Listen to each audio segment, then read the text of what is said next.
Hey guys, Tbull here. Today we got a game in the Tashkent for you. Ship we haven't looked at for a little while. We got Tier 8 coming. Now, we know the nations. We don't know which lines of ship exactly are going to be showing up. But one of the nations is the Soviet Union. And I figure it's a pretty safe bet that we'll get at least one of the destroyers. So, Tashkent and Udaloy, both of those, good destroyers, but I don't have a huge amount of experience in either of them. So I got to put some points into those. I'm guessing 250 XP to 300 is going to be the range, so I'm kind of trying to get as many ships up to that as possible.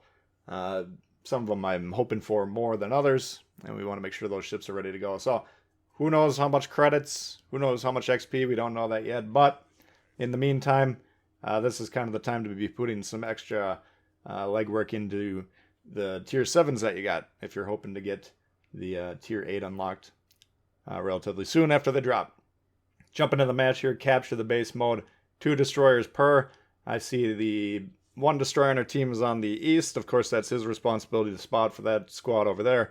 And I figure, okay, we'll go over here on the western wing and kind of try and spot the mid and the western side of the map for these teammates. The other destroyer, different philosophy on how to play destroyer. He doesn't care about spotting for his team. He's coming over here for some reason, so we'll see him in about 5 minutes when he comes over here. He's going to sacrifice the first third of his game in terms of production and just to play a side that's somewhat preferable for him for unknown reasons. Okay, so we can't control him. That's a really bad sign. This is looking like a serious loss just based on this deployment. So we'll see what we can get done. Iowa coming in here. Okay. We got 2 radar cruisers. We got a Baltimore and a Cleveland on the enemy team. We're in range of the Baltimore's radar. Now, luckily, he's not popping it immediately when he's getting spotted.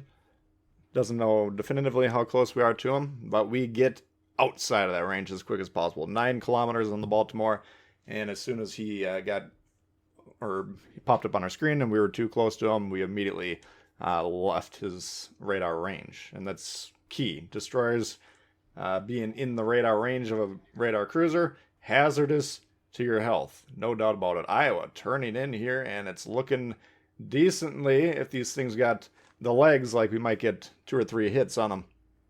But the first one looks like it runs out right at... Nope, does hit. We get 3 hits there. 2 of them cause a flood. So Iowa's in trouble, but he's not... He's down but not out.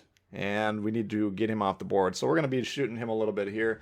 Kind of how the Tashkent branch of the Russian destroyers is designed to be played is at range with the guns blazing. Okay, so when we're far away, we got really high velocity guns that are nice and accurate, and we can afford to take some shots. Now, I don't usually buzz around the whole game shooting like a maniac. You'll very rarely see me doing that, but we'll see it a couple times this game where we're not going to be afraid to fire guns. Cleveland's shooting at us. I'm like, you know what? We can shoot back, whatever. His shot's much more floatier. We're more nimble, able to dodge a little bit better. Other ships chiming in, though. Friesland, oh my god, this is a ship that can batter and bruise us. So we slamming the brakes, pop the smoke. Hope the cruiser directly to the north of him, about 1.5 squares, chimes in and takes him out. I'm assuming he's the one spotting him. Or there, he dropped spot now, so we don't know exactly what happened there, but not looking good. But we didn't lose a lot of health. We still got about 3/4 of our health or so. And we consider that kind of the playmaking currency. You know, the more health you got, the more options you got. You can cash that HP in and make plays. That's basically how the HP should be viewed, at least as the destroyer. Here we're pinging the map for some reason. Can't remember why I would possibly be annoyed with what's going on back there.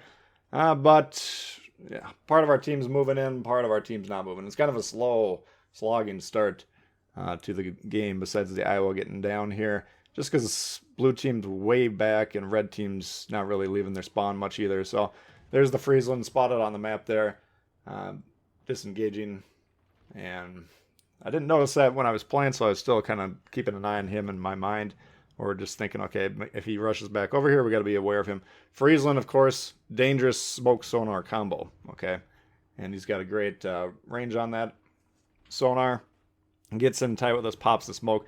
Then those blazing guns that they got will whittle us down very rapidly. So we don't want any we don't want to deal with him, especially if he's getting support close range.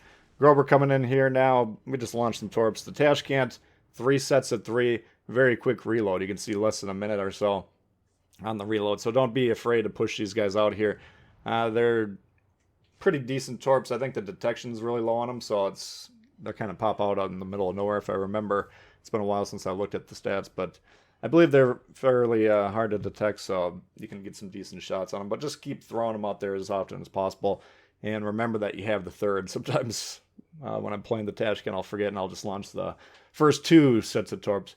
All right, so we're going to have to figure out a play to make here. We're up 2 ships to 3. We had guys on the base. They're kind of sitting there. I don't know if I didn't see if he pinged us yet or not, but at one point in time, that battleship is going to call for help, and we're going to look at them and see some torps in the water. And then we're going to go, okay, well, we got to go full into base defense mode here. I wasn't quite prepared to do that yet. In fact, I wanted to get back kind of in the middle of this western flank here, start spotting, help our guys who are utilizing the cover. If they're going to be back there utilizing the cover, there he pings us right there. And we should always, if someone pings you, just kind of try and figure out what they're doing. If they're just yelling at you because you're not playing how they want you to play, that's one thing. But in that instance, we got valuable information by paying attention to that. So always check into it, what they're squawking about on the radio if you can. Now, Yamato, he's not really a threat in terms of the strategy of this game. So I'm fine keeping him spotted here as we transition to go back towards the base. Because there goes the ship that was squawking on the radio a moment ago. He's now down, and we see the base threat. We'll say defend the base. Some guys will even say no. That's how good of a player they are. They refuse to defend the base. It's a pretty good sign you got some goofballs on your team. Here's another good sign. Gearing, rushing to Yamato, trying to shoot him dead in the open seas. Legendary play, no doubt about it. You don't see that usually until the legendary tier. That's where all the pro players tend to hang out. But he's unfortunately not going to survive too long doing that. Friesland is back on our awareness, though. We do know where he is now. I'm trying to figure out, can we get him? We put this torps down there just in case he rushed the Gearing, who has now been eliminated. Really for no gain. Not the textbook way to play that first half of the game, I would say, out of the Gearing. Anyway, getting back into it here, we're of course going to have to defend the base. Looks like we got some guys that are going to come help, and some guys we don't defend the base. That's for pussies. We're going to keep pushing forward and get slaughtered by pushing into 1v3s or whatever. Friesland was trying to shoot us there. We finally out of his sonar range, which I didn't really mind being into his sonar range there because nothing could shoot us. But getting out of there now, he's not going to be able to keep track of us anymore. So if I was him, I would follow me right into this base here and try and kill the Tashkent and help this guy attack the base. But we need to move north, and we need to deduce what's going on here. Okay, now, if you look on the map there, they can actually capture the base and then just sit on the other side of that island. And in which case, we would have to go kind of far north to see them. But I'm paying attention to where my blue detection ring is on the map as well, because if I come around this island and there's the ship there, but if I come around the island and there's a ship closer than or inside the blue ring on the map, then we're spotted, then we can be in trouble here. Close range shots, we'd have to probably burn our last smoke, and we'd have trouble on our hands. So, twist and track suggesting something on the far side of this island, and I'm paying very close attention to that. It doesn't seem to be indicating that the Yamato is the closest ship. So, I'm thinking, okay, we got another destroyer, and I don't know if it's been spotted this game or not, but I don't recall seeing it. Ends up being a Gearing, and he is going to be over here kind of capturing the base. So the Gearing, now when we see him, he's not going to shoot at us and he's not going to move. So I don't know if he put the controller down thinking he's got this game sealed up or what. But if I'm the Gearing right now and I'm on that far side of the island, I would go north and then try and fight the Tashkent as well. Because you're not going to capture the base. Sure, we're still getting the 2 points per 5 seconds scoring advantage of being on the enemy base. But if he can kill me, then he could conceivably actually capture the base and win the game that way. And we need to eliminate the enemy team's destroyers anyway. So that's the strategy from the Reds' perspective. Yamato backing up, though. He does have some guys pushing in from the west. We're going to try and get some torp strikes on him. We already got it reloaded again. And going to see if we can do that and then slam on the brakes without being detected, at least for a few seconds. I would like the Yamato to get dev struck here, but here is the gearing. And so I'm thinking at this point in time he's going to zoom off, so those torps aren't intended to hit him, and we kind of stacked them pretty tight to try and dev strike the Yamato. The gearing, though, like I said, he's not really responding, so something's going on, but he's gone. No doubt about that. Yamato, we need to get him down. We're trying to sail away from him, and he does have shots coming in here. Oof, decent chunk of change, or chunk of damage. Took about a third of our remaining health, but he does go down, and the current threats to the base are eliminated. Now, they were on the base for a fair amount, so they do have a built-in tiebreaker in terms of the score. You can see if they even it up with another ship, they would be back in the lead. So that's a good scoring play from their perspective. But nevertheless, we do have the ship lead and currently the score lead. So I'm thinking, okay, these guys are probably just going to charge down into their base, and if they do it one at a time, they might sustain 1 or 2 losses even. So we still need to be trying to be vigilant here.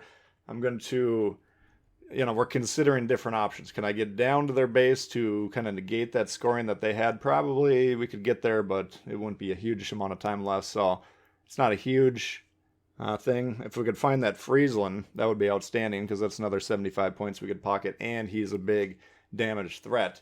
If Red spots someone on our team and he's behind cover, he can whittle down. Here's a Montana, full health Montana. Oof, going to be tough to deal with. I'm keeping an eye on the map. Is he going to go to the right or left of that big island that we're basically pointing our ship directly at? Now, it looked at this point in time like he was going to angle to the north and then go to the far side. And we need to be where the action is. We can't be sailing on the far side of the island trying to catch up to the guy that's going to take 3-4 minutes, and we're basically just going to be a lame duck. So keeping an eye on him. Looks like he does elect to come over here, and we're going to go try and hit him with the surprise torp strike. So we kind of slow down a little bit here. We're going to wait until it looks like he's committed to coming around the bend, and we're going to try and hit it right on that curve as tight as possible. It's going to make it tough for him to turn in and completely dodge. So it looks like a decent strike. Friesland pops up there, and we need to once again keep this Montana outside of our blue ring. If we elect to become spotted by shooting, that's our prerogative, of course, but we don't want to be stuck with the red team ships in our detection ring here, because this guy could conceivably kill us fairly quickly. Montana, though, we do begin to shoot here. Now, why am I doing this? I'm trying to distract him, because right about now the torps are popping up on his screen. I'm thinking, well, if he's trying to aim at me, he might miss these torps and have a harder time dodging them. By the way, we got a fire on him as well. And we got a fire and a flood. Things are not looking good for him. Not sure why his damage control is not being used, because it looked like he was pretty much full health. Maybe someone tapped him, set him on fire. He figured, oh, I'm going around the island. They can't shoot me. I'll go ahead and pop the damage control. Well, in that case, it's going to be a major problem for him. He was out of the range there, but we're going to continue to elect to shoot at him, or elect to continue to shoot at him. And I figured, if he's ticked off at me, he might want to push into me and make the shot a little bit easier. So maybe he would turn in right at the last second and hit those torps.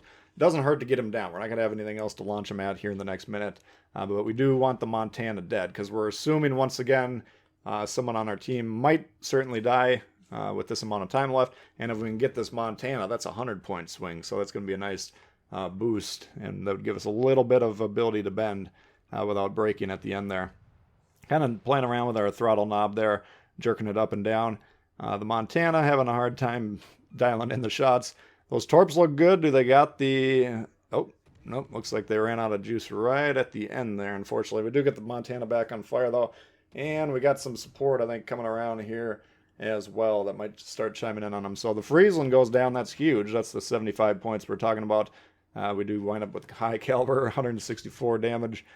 Pretty high damage game for a destroyer game here, but it's a little bit different than your normal destroyer play style with the high velocity guns, hard hitting guns. And we want to be playing that range. But I still, when I'm playing the Tashkent or any kind of specialized destroyer, I still think the strategy for destroyers still applies. We're still going to be countering or capturing caps in domination mode first and foremost if we can, countering destroyers and then spotting. And here, the domination mode, or the capture the base mode game. We talked about this the other day. The spotting is an elevated roll. So we were trying to spot for quite a large amount of this game, but we did get some pretty decent damage and had some impactful plays as well. So trying to see what's going on here. They're down to the last ship. Almost a 200-point lead. Going to be tough to throw even for the blue team at this point in time. But we're going to see. Maybe we'll pop around the island or whatever. And we'll see if we can nuke them. So Tashkent, I think, is a tier 9 on the PC version. So if this line does indeed get a tier 8 right out of the gate, it'll be interesting to see which ship it actually is. But if that is one of the options that comes out right when the tier 9s or the tier 8s drop, I'll probably pick this relatively early. I don't know if it'll be the first. I think I'll have enough credits for 3 or 4 of them is my guess. I don't know if this branch would be my first one that we'd purchase or not, but it would be relatively soon that I'd be investing in it. So that's a look at the Tashkent for you guys. Hope you did enjoy it. If you did, please hit the thumbs up. New to the channel, consider subscribing. Lots of World of Warships coming for you all the time. Questions, comments, leave below. Love to hear from you, and we'll see y'all later. Peace.